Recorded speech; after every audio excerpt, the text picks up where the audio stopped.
Ketia here at the Crossover Podcast. So now I'm doing a segment on SavedAtPv where I'm interviewing different students about their walks with Christ at PV. I know that y'all know that Prairie View A&M is listed as a party school, but I found God here. My friends found God here. So I just really wanted to broadcast the glory of God that sheds upon this campus. Okay, now I got my girl Nevaeh. Hey y'all. So, one thing I do wanna before I properly introduce my girl, I just wanna let y'all know that she has been a definitely big part of my life as far as this walk with Christ. You know, we're in a ministry together. We lead these girls to the Lord for real out here, like, you know, especially as studious women like her, she really be getting her work done for real. Like, she's gonna be studying. I be She a trying. bio major. Trying. Yeah. So, yeah. Just wanted to introduce my girl Nevaeh. But yes, tell us about yourself. I am a senior here at PV, a biology major with a minor in chemistry. I am not from here. Not everybody, most people think I am until I finally tell them. But I am from Kentucky, Lexington, Kentucky, born and raised. What else? I came here. Definitely wasn't looking for a guy when I came here. Oh yeah. Definitely wasn't doing that. It's like, have my own relationship. That's what I would call it at the time, a relationship of knowing somebody, but not intimate with that person. Came here free and of like past things, traumas, and everything. I was like, I'm about to just start fresh. So that was cool. And then God did work when I got here. Oh, yeah. Oh. So what did life look like for you, like growing up? Yeah, at home in Kentucky. Kentucky is like it's a beautiful place. It really is. I know most people think Kentucky, they think, oh, country, fields. Yes, it's that, but I grew up in the city area. Oh. So I've experienced both sides like a little bit because I have family that live out in the country and stuff, but I mainly grew up in the city. So growing up, it's like small town kind of, but big at the same time. I was very, when I was little, me and my family, we were very active in the church. Like, that's all I knew for real. And we went to a very small church, like kind of like the church we go to, like at BBC. Maybe a tad bit bigger, but like, it was small. Like, everybody knew everybody. I literally grew up in that church up until like 9 or 10-ish. So I was very involved, loved church. And then church hurt. My parents, they experienced a lot of church hurt.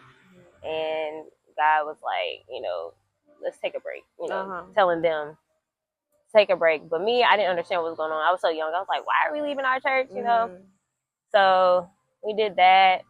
And I was involved in everything under the sun when it came to like academic wise since elementary on up, and especially in sports. Like I've ran track since I was 5. So once we kind of took a step out of the church being so active, we also started being like busy with school, work, sports, because I did AAU. Oh. Yeah. I did AAU until it was on and off type stuff. But did AAU track forever. That's all I knew for real. And it was like, okay, God type thing. It was like my parents was very heavy about like, believe in God, pray, all the things, but it was like we didn't go to church on a regular. So I'm thinking I can have my fun, and still, be like God. But I feel like I was the typical person where it's like, if you see something crazy going on, like, oh, that ain't of God. But it's like, but you still do certain things, Okay, yeah. So did that. And then when I got to middle school, I got even more involved in the sport. So I started playing basketball, volleyball. And middle school was a tough time for me, not gonna lie. Oh, what happened? Middle school, that's when I start, your hormones, life is going on around you. I didn't go to the same middle school as like my friends that I grew up with in my neighborhood. We all went to the same elementary school, but I decided to apply to a program that I had to get accepted to. So my middle school was like downtown compared to the one that was like kind of like down the street from my house. So I'm stepping into like a new facility with people. It's like I know of some people, but it's really fresh for me. Yeah. And when I got to middle school, I was still like on the fence about running track, and all the things. But when I got there, my sixth grade year, it was like close to the end of my sixth grade year or the beginning, one of the two. My great grandfather passed away, and that was my first time like experiencing someone close to me pass away. It was like I've always like heard of other people losing somebody, but that was the first time you lost somebody. Yeah, and it really hit because it wasn't like something we didn't know because he was sick, but it was just kind of like he was healthy, and then it's just like all of a sudden he just got sick really fast, and then he passed away. So that was tough on not just me, but like my dad, like my whole family, really, because it was like your grandparents; those are like the staple people. Yeah. Oh. Then not too long after that, my great grandmother passed, which was his wife. Oh. And then after that, one of my closest friends, like my sister, basically, like stayed at my house, and we went to school together, type thing. She ended up getting tragically killed. In a shootout. Oh wow. Yeah, and so that not understanding how to handle death in the proper way, it shook me, but that shook me to my core because there were some things where it was like I didn't get to see her because I was battling whether or not I wanted to run track that summer for AAU. And she was always like a big supporter of like me continuing going, and I was like, I'm not gonna run this summer. So it was a lot processing the fact that, because she was 2 years older than me, so it was like processing the fact that I didn't get to get longer memories with her, more memories with her, more or less I should say. And then when someone has so much going for her, herself, because she was a very well-known athlete for track, and she was like, it was like no doubt in anybody's mind that she was going to do great things in college and stuff. Yeah. And so when she passed, it shook me to the core. And on top of that, during that time, I'm still involved in every club you could think of. I am working out like crazy. I'm in all these sports and just being busy. And I am screaming for help on the inside and don't know how to ask for help. And on top of that, some friends around me, they lost their parents. Lost one of their parents. So it's like I'm showing up in the midst of hearing people, because you hear so many people's opinions about things and how to handle situations, and people are always telling you what you should do. And I was just tired, like mentally, physically, I was drained.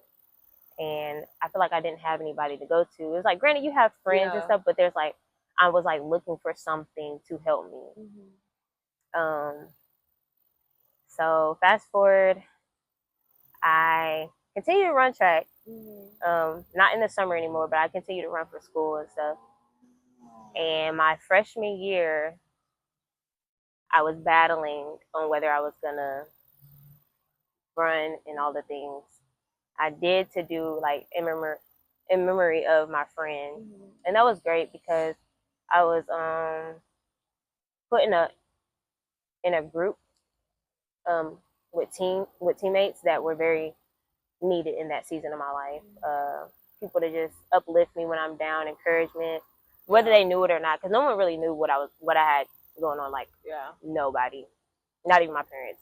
So I'm like literally just showing up every day, trying my best to be the best, put on a smile, and continue to talk to everybody else who's going through it, and I'm needing help myself.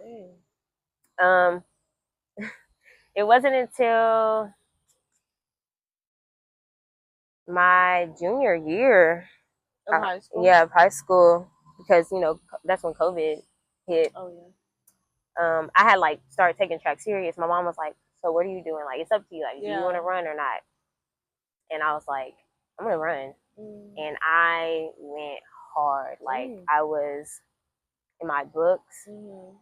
I had a whole routine: school, class, study, practice. Wake up, school, class, study, practice, and any other things I had to do in between clubs, whatever. I'm doing that. But I was always focused. I had like a goal, but that goal was also like me suppressing my emotions and stuff, and like not dealing with important things. I went to well, when COVID hit, like right before COVID hit, I I had like PR'd. Like I had never seen myself PR that fast in a lot of stuff, and like my main events like quick. And I was excited because I was like, it's gonna be your year, like it's gonna be your season, like you're gonna do it, you're gonna do all the things. Little did I know. That's not what happened. I ended up getting hurt. Had to go to physical therapy. I was sick. That's when COVID, like people were assuming COVID was there. Like I was sick really bad, and I was still training through it. Like could barely breathe. Hard work. Yeah, it was like one of those things. Like, girl, sit down. Yeah. But nobody was like. I had a great front. I had a great face. But I got sick. Came back from the sickness, even though I was still working out while I was sick, because I got tested. Nothing, at that time nobody knew what it was because COVID.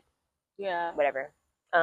Then I ended up getting hurt a little bit before outdoor season, and I was like, oh my gosh. So I had to go to physical therapy. Went to physical therapy, and they were like, "You'll be fine. You'll be cleared, right?" They cleared me, and as soon as they cleared me, they shut everything down due to COVID. And when I tell you, I felt so like defeated because I had all I knew was my sports and my school, and it was like, what else are you gonna do? Yeah. So during COVID, I'm not gonna lie, I was like, bump it. I don't care. Yeah. Like I'm always in the house or doing like stuff that's gonna be beneficial years from later. And I just I started going outside with my friends. Like we started going out. I started smoking. I started drinking more. Just unnecessary stuff I never did, but just doing it because I could. And I didn't have no one really like checking, like making sure I'm consistent or whatever. So I was like, I don't care. Like, and my parents, they seen the change, but it was like one of those things. You gotta let your child kind of like go so they can learn type thing. Yeah.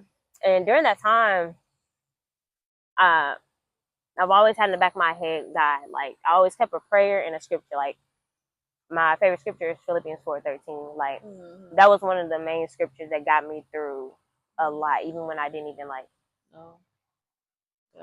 even communicate with God like that. You know what I'm saying? So my mom during COVID, she ended up doing like a Bible study Zoom with her sister was hosting it, and so she started doing it. And, I would see her sit down and, you know, she's like, you want to join? I'm like, okay, I'll join. I'll be looking. I'll be like, all right, this cool. Yeah. Like, all right, thanks. Nice seeing y'all. Bye. Go do whatever else I wanted to do. And so I feel like at that time it was like little seeds being planted, because as COVID progressed and as my school year progressed, I slowly was like, okay, there's things that you need to work on, like for you mentally and stuff. And I ended up having like a mental breakdown, like a mental breakdown with in front of my parents, and they were like, what is wrong? Like, why didn't you tell us? You know? And I was just like, I didn't know. Yeah. Like, I was like, it was moments where like I'm by myself. I'm like, I'm feeling I'm about to have a panic attack. I feel like I'm over here like breathing, counting down and stuff to help myself even show up for the smallest of things. Yeah. And so I was just grateful enough for my mom to even though she didn't know what she was doing, that was very impactful, to see her doing those Bible studies. And my dad too, like, it was tough because like my dad started his shifts changed, so it was like everything was just chaotic in our life at that moment. But I'm so grateful for my parents for supporting, caring for me, all the things, because you can't say everybody has that. Yeah. So I'm grateful. And so when I got to PV, it was like I started growing my relationship a little bit. Like I was like, okay, I want to meet Christian friends, but I'm thinking Christian friends meaning like we love God, but we still gonna have our fun. And that's how I envision like this relationship with God. It was like, it's like you have Him and you have the world in your hand as well. Yeah. And little did I know that's not right. True. So I got here, fell into High Alpha, met Jada, Jessica, went to small group consistently, and God just started doing the work and just showing me what it really means to actually live this life with Him and walk it out with God-fearing people that are young at that. Because I had never experienced that either. Yeah. That are young and are actually like holding each other accountable and praying for one another and just wanting the best, not just for you like emotionally and physically, but most importantly spiritually. So, and then I met you, and that's where we're here. Like what? No, yeah. Oh, I think that's so good. That's so interesting because I feel like a lot of the similar stuff that happened kind of happened to me. Like I was doing everything in high school, but I was still going through it, and I kept it all in. Like everybody could be like dying in front of me, but I'm not showing no emotion.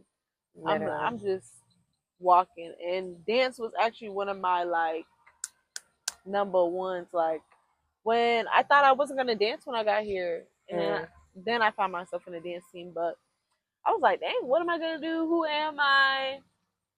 Kind of found all my identity in school and in dance, and it was just like I was like, no, literally, we got something else for you to do. Yeah, that's so good.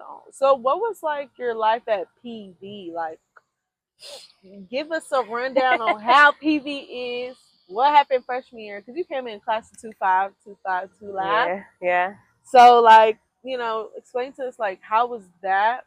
And then that transition into, like, okay, Lord, I am yours now. Like, that breaking point. So, that beginning, that breaking point, and then, yeah. Freshman year I was excited. I'm not gonna lie, I was very excited. Let's really talk about it. Yeah. Because my goal, like I said, my goal, I'm about to get a scholarship. I knew about HBCUs, wasn't really pressed about them. Like I was just like, okay, cool, HBCU. Ended up going on a tour with one of my cousins for one that she ended up going to, and I was like, actually, I like this. Like I could see myself going to a HBCU. And at that time, it was like I realized like I had to come to like the realization like it's track is not gonna work for you. And it wasn't like I had offers to schools. I toured some schools. It was just mentally the weight of like memories that would come with it.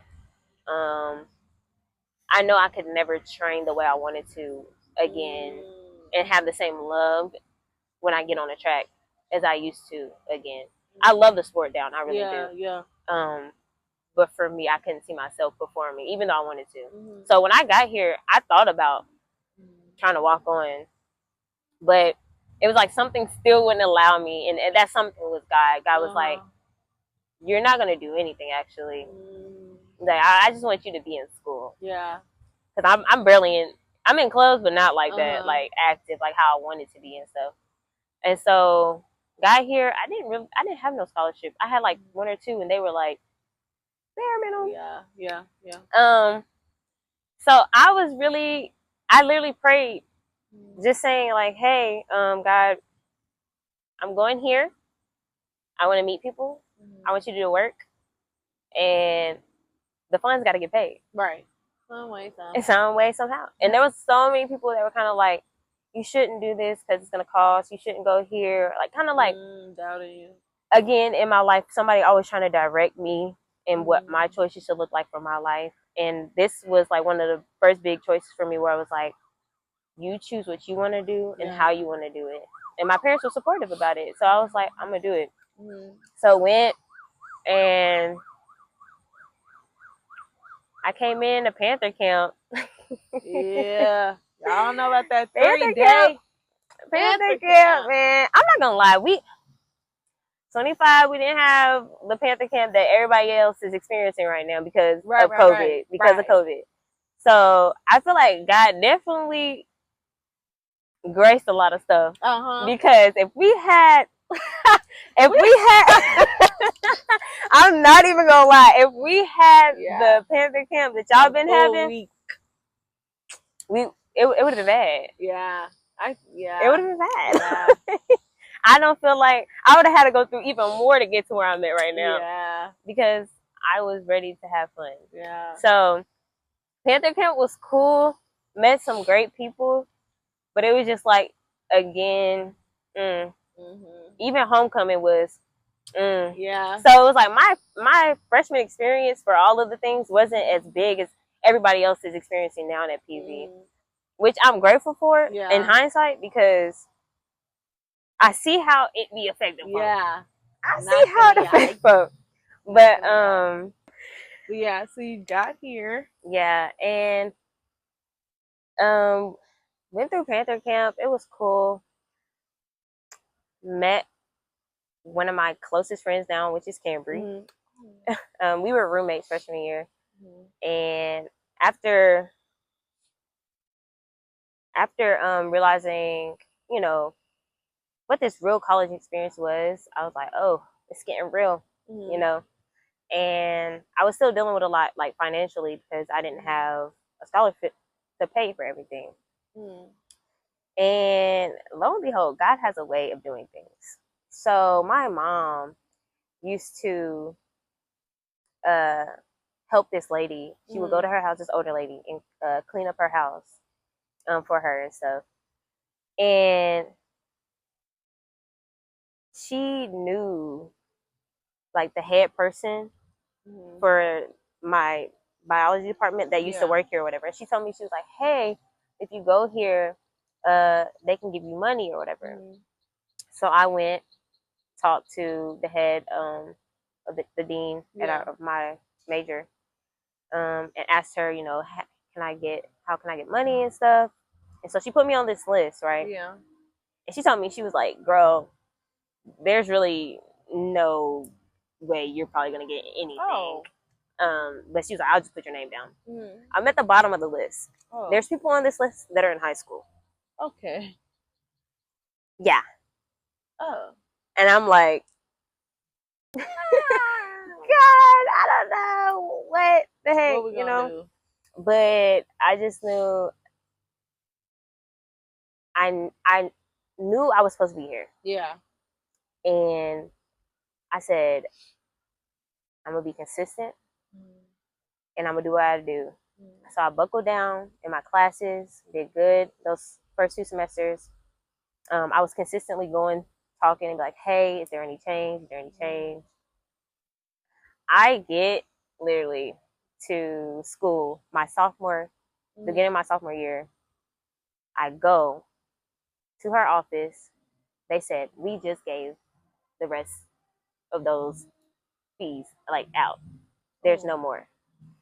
And the devastation that hit me, because I'm like, I was ready to leave my freshman year because I was like, I can't do this. It's too much.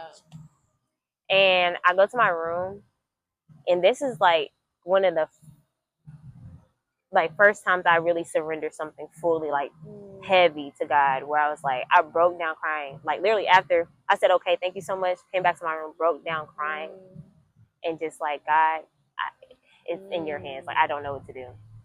Why? As soon as I finished the prayer, the lady calls me back and was like, hey, are you Miss such and such? And I was like, yes. She was like, well, I just want to let you know we have your waiver for you. And I was like, hey, girl, the shout. The shout. Oh and I was just like, oh, because it wasn't when I wanted it, but it was literally right on time. Like, right on time. Because I was going to have to pay a fee and everything because I didn't have nothing paid. Right on time. And, you know, that was just a testament to saying, like, stay prayed up. Yeah. Stay prayed up for sure. And consistent. That's and no matter what the circumstances look like, your God's bigger. Yeah. And so that happened, and you know, I just was like, okay, God, you shown out multiple times. Even prior to that, he was still showing out. But like, I was like, I'm gonna take you for real, like. Yeah. And so I started being more consistent in like what it looked like to walk this walk out. And so after being consistent in a small group and you know, listening to those lessons and being in community and seeing that you can be young, and still serve God with your whole heart, I was like, it's possible. And he will provide for all your needs and all the things. Even though it'd be hard sometimes. I'm not gonna lie, it'd be hard. But it's possible. It's possible. That's good. So what did it look like just giving God your all, like surrenderance? What does surrenderance look like here? Oh, okay. Like you mentioned earlier, like PV is known for it to be a party school. And if I want to take it back to my freshman year, I was like, okay, I want to go to parties. Like, I'm not even a big party person. Never have been. This is not my cup of tea. Especially after, you know, knowing a lot of things that about people who I know have lost their lives because they were at parties. And my friend who happened to just be in the wrong place, wrong time. She wasn't at a party, but it was just like that atmosphere. I don't like it.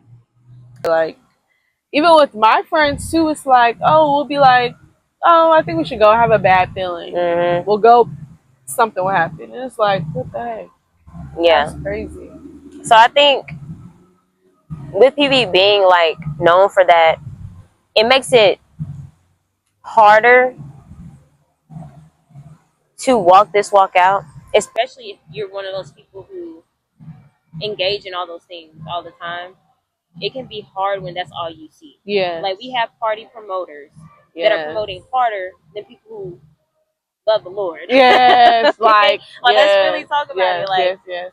They're promoting these parties like hard. And I get it, that's y'all's job. Love it. But that comes with a cost. It does. Whether you think it's that deep or not, it comes with a cost. Because the amount of people that are injured, the amount of people that are highly influenced by something that's detrimental, not just to them mentally and physically, but most importantly spiritually. Yeah. Like, that weight. Yeah. It's different. Yeah. And so being a PV is hard. When you want to do right by the Lord, but you're just surrounded by sin. Yeah. For better word, sin. That's real. I think you definitely have to make a conscious decision of what is satisfying to the Lord and what is not satisfying to the Lord. Because one thing about God is he's a gentleman. Oh, yeah. And he's not going to force himself into any place he's not wanted. But when you start opening, you give him access to areas, yes, he's gonna let you know. You're gonna go to that party and you're gonna feel that conviction. You're not even gonna have a time of your life. You're gonna be sitting there like, I can't do this. Like, if your senses in the spiritual realm are heightened, but like your senses are heightened. You start seeing things. You start feeling, um, and God will speak to you. That's great. Yeah.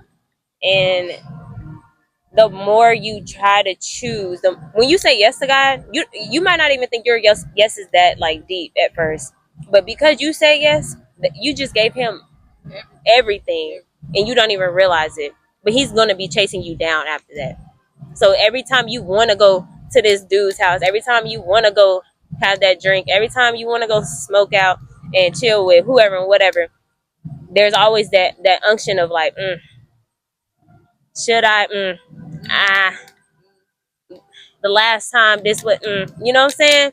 But it's like, how many more times is it gonna take you to realize that God is all you need? Like, is it gonna be you laid out on the floor, possibly getting resuscitated because somebody laid something in your, you know what I'm saying? Let's like, I'm just not, I'm saying that's deep, but I'm like, when's it gonna click? Why is it gotta be close to life or death situation before you realize that I can't do this anymore? So I hope that answered your question. That's good. Like that's crazy because there's definitely been like instances for me where I'm like I gotta think twice. Like I've never thought I had to think twice until I came into the Lord and I had to think twice in the spaces that I'm in. It could be even as simple as a pageant or as simple as a step show. And I'm like, should I go? Should I be here? Should I not? Will it be bad if I'm here? And like, surrenderance is definitely like a number one key factor, especially being out in an environment like this.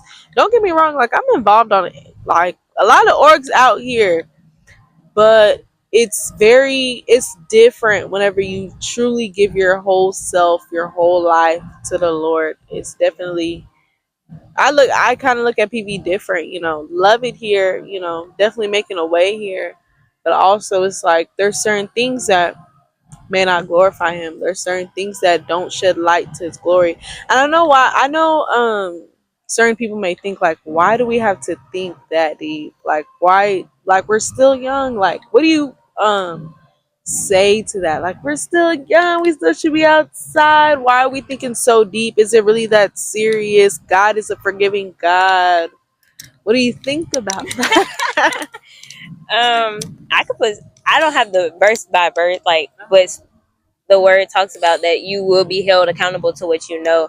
It talks about that we don't fight against flesh and blood, but principalities, spirituals, and principalities and things. That's not word for word, bar for bar, but go read your Bible. But it talks about those things, and just because you're young, it talks about in Timothy. Just because you're young, don't let anybody diminish the gospel that is coming out of you through the Holy Spirit, stuff like that. So it's like the Bible talks about these things, and so, but but you're held accountable to what you know. So granted, if you didn't know that, now you know. If you're watching this, Right. now you know.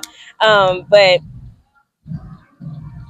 it's one of those things where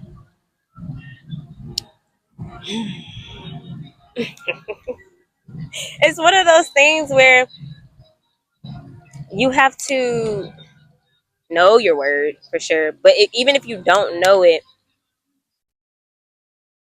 at the end of the day, you're still held to a standard, because if you do know, you are image bearer of God, right? And so, like you were saying earlier, you go to these places and you claim you serve the Lord and love God and all the things, but that's a target on your back already, just based off you saying that. Because whether you think someone's watching you or not, God's watching you. Yeah. Because if you're saying that you are His child and you're being an image bearer of Him, that means you need to act as such. So if God doesn't maneuver in this way, why should you? And I'm not saying, because you were you were talking about being at like certain shows or participating in certain organizations. God needs you in those areas as well. It's about how you show up in those areas. Are you allowing them to be what you conform to? Are you allowing the renewing of God and what He's doing to conform you? Because it's okay to be um on the board, on the e-board of something, but how are you showing the image of God on that, in that position? Because God needs you to be in the workplace, because that's where we're supposed to be. It talks about that in Matthew, go make disciples, that in all nations, like go spread the gospel, go tell these things to everyone. But how are we supposed to do those things if we're only in the church house, or if we're only you know with the select friend groups that we like to associate with, that are like-minded? But the like-mindedness needs to be spread out amongst the world. And I'm not saying it's a bad thing that you're in said position, in said organization, but ask God, how am I supposed to be the light in that space? How am I supposed to be glorifying your name in that space? Because the Bible talks about glorifying God in all things. In all things. That means sometimes in how you dress. That means sometimes in how you wear your hair. That means sometimes how you just show up in what you do. One of my favorite athletes right now is Sydney McLaughlin. She's the world record holder for the 100-meter hurdles. And I've seen her transition because she went to UK. So I've seen her transition, and she talks about how she's glorifying God with her sport. And she does. Every time she gets off of that line, she gives praise to God. And it's like those simple things is enough, because whether you know it or not, or whether you believe it or not, it's a seed being planted. You might not see the fruits of that, but that's a seed being planted. And that's a testimony to me, to see somebody go from just doing something and now edifying God in it, and seeing how God has uplifted her to where she is. That's beautiful. So it's like, if you want him in it, he'll be in it, and he'll show out in it. So, and I see Ketia do it. Let's really talk about it, y'all. Let's give Ketia her flowers, right?